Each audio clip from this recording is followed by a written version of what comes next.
Sir చిన్నపిల్లల్లో హార్ట్కి సంబంధించిన సిమ్టమ్స్ ఎలా ఉంటాయి సార్?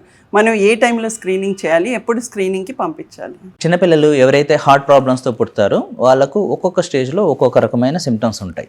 సో సంవత్సరం లోపల పిల్లలకు ఎక్కువ ఫీడింగ్ సంబంధించిన ప్రాబ్లమ్సే ఉంటాయి. అంటే ఫీడింగ్ డిఫికల్టీస్ అంటే మనం ఏంటి, పాలు తాగేటప్పుడు ఆయాసపడము, ఆపాపి తాగడం, లేదు చెమటలు ఎక్కువ పట్టడం, ఇలాంటి ఇబ్బందులు ఉంటాయి. ఏదైతే నడవడం ఇవన్నీ చేస్తారో ఆ పిల్లలు తొందరగా అలసిపోవడం, నడుస్తున్నప్పుడు పరిగెత్తున్నప్పుడు ఆయాసపడడం, కాళ్ళు చేతులు బ్లూ కలర్లో మారిపోవడం, ఇలాంటివన్నీ హార్ట్కి సంబంధించిన ప్రాబ్లమ్స్.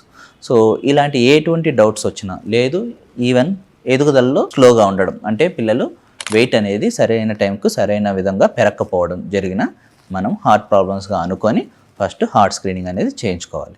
ఇవే కాకుండా సిండ్రోమిక్ బేబీస్, కొంతమంది డౌన్ సిండ్రోమ్, టర్నర్ సిండ్రోమ్, ఇలా కొన్ని రకాల అవలక్షణాలతో పుట్టుతారు. అలాంటి వాళ్ళలో కంపల్సరీగా విధిగా మనం హార్ట్ స్క్రీనింగ్ అనేది చేయించాల్సి ఉంటుంది.